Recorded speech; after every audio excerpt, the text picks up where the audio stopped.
The Khmer Empire once fielded up to 40,000 soldiers and hundreds of war elephants, ruling territory across 4 modern nations from a city stretching 900 square kilometers. Then, within barely a century, its entire military machine vanished from the historical record. Scientists have now pieced together what happened to this lost army of Cambodia, and the explanation involves far more than a single defeat.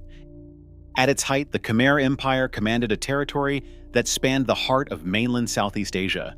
The empire's reach extended from the Mekong River in Cambodia, across the plains of present-day Thailand and Laos, and down to the coasts of southern Vietnam.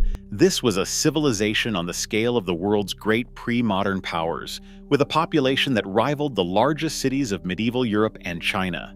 The military that guarded these borders was formidable. Inscriptions and Chinese eyewitness accounts describe a standing force of 30 to 40,000 soldiers, infantry, cavalry, archers, and a permanent royal guard numbering in the thousands. What set the Khmer war machine apart was its corps of war elephants. Hundreds of these animals, armored and trained for battle, stood ready to break enemy lines or haul siege equipment across the empire's vast road network.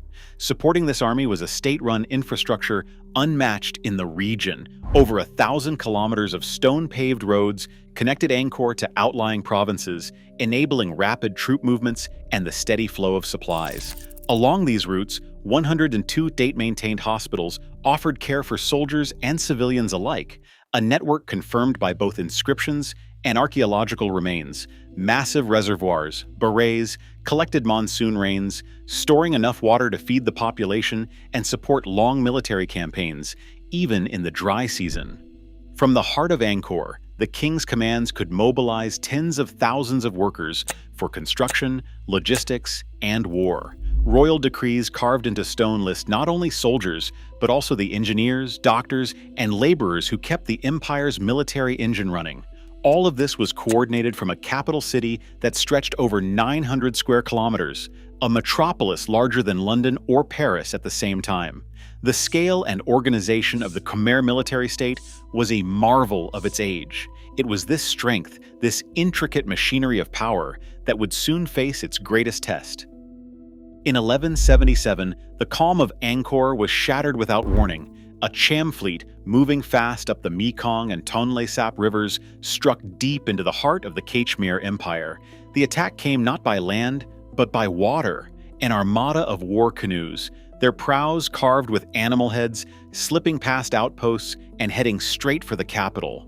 The Cham warriors landed at Yasoharapura and unleashed what their own chronicles would later call a storm of fire. Stone palaces, wooden halls, and temple libraries burned. The royal court scattered, forced into exile for years as flames consumed the city's core. Survivors described chaos as the city's defenders, caught off guard, could not regroup in time. Ash from this destruction still lies buried beneath Angkor Thom.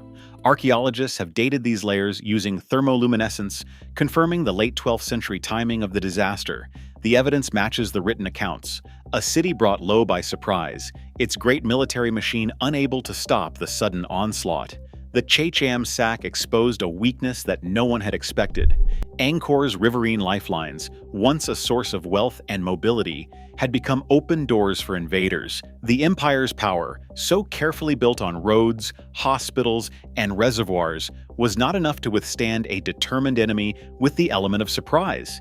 In the aftermath, the Khmer elite retreated to outlying strongholds, their capital in ruins, and their confidence shaken. The empire's might had been tested and found vulnerable.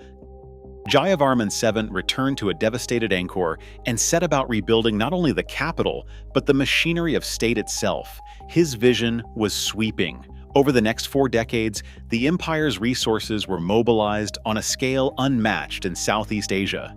The new capital, Angkor Thom, rose behind massive walls and a moat, its city plan anchored by the Bayon Temple at its center.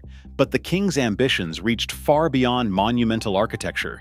He ordered the construction of 102 hospitals across his domain, each one staffed and supplied by the state, their locations inscribed in stone from the Tonle Sap to the distant frontiers. These hospitals, or prasat, were not just places of healing, they were symbols of royal responsibility and logistical reach.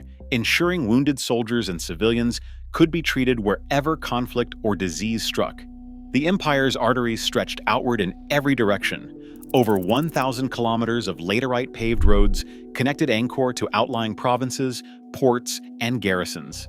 These causeways, some more than 1 kilometer wide, supported the movement of armies, tribute, and supplies. Maintenance crews, recorded in royal decrees, were dispatched every 6 months to keep the roads passable, their work coordinated from the capital.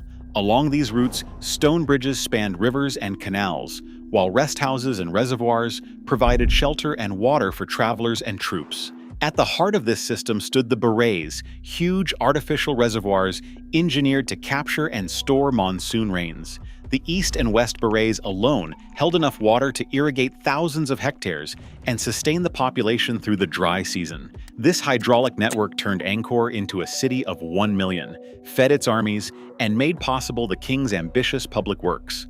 The empire's military dominance, its ability to field and supply tens of thousands of soldiers, depended on this intricate web of hospitals, roads, and waterworks.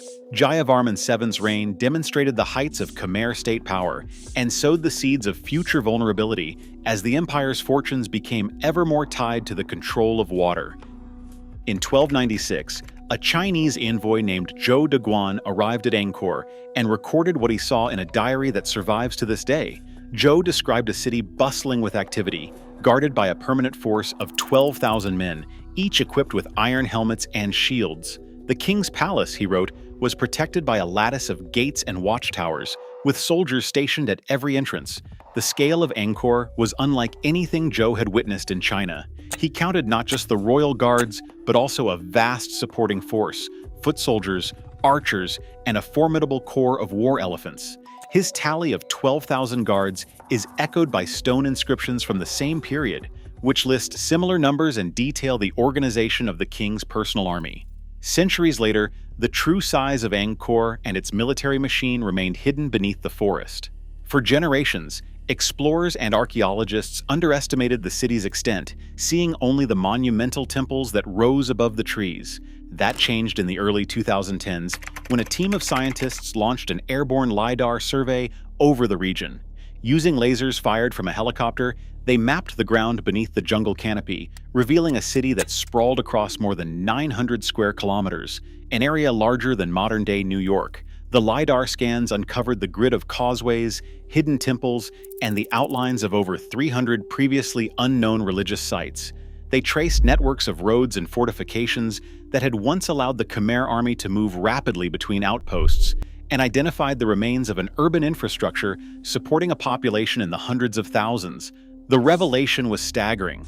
Angkor was not just a collection of temples, but a true metropolis, defended and maintained by a military force of unprecedented scale in Southeast Asia. This new scientific vision of Angkor's size and complexity reframed the question of how such a mighty system could ever collapse. Between 1362 and 1392, drought gripped the heart of the Khmer Empire. Stalagmite records from nearby caves track a sharp drop in monsoon rainfall, with oxygen isotope data pinpointing this 30-year span as one of the driest periods in centuries. Sediment cores from Angkor's reservoirs show a sudden decline in water levels. By some estimates, the barrays lost half their capacity. The city's lifeline, once sustained by the annual rains, shrank as the climate shifted. As the reservoirs dried, fields yielded less rice, and the state's ability to feed its army and people faltered.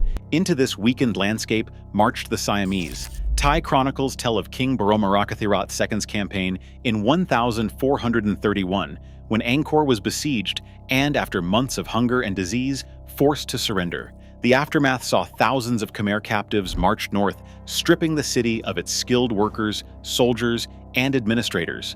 The combined weight of drought and siege left Angkor's military machine broken, unable to recover. After the siege, Angkor's engineered landscape began to unravel. Stone-paved highways, once kept in perfect order by royal decree, fell into disrepair. Wear patterns in the laterite blocks show a sudden end to maintenance after 1430, with unfinished bridgework and abandoned tools still found along the routes. LIDAR surveys have mapped sharp cuts through the embankments of the East Baray, revealing deliberate breaches made in the early 15th century. evidence of either sabotage or a desperate attempt to drain water before flight. Yet while the infrastructure decayed, the people did not vanish. Genetic studies tracing mitochondrial and Y chromosome lineages confirm that the Khmer population endured, dispersing southward but maintaining an unbroken link to their Angkorian ancestors. The empire's military vanished from the landscape, but its descendants remain, carrying the legacy of those who built and lost one of history's great cities. Today, Angkor's ruins remind us that even the greatest powers depend on fragile systems, climate, infrastructure, leadership. As regional droughts intensify across Southeast Asia, the fate of the Khmer army warns, collapse is rarely sudden, but always possible. History leaves lessons. It's up to us to listen.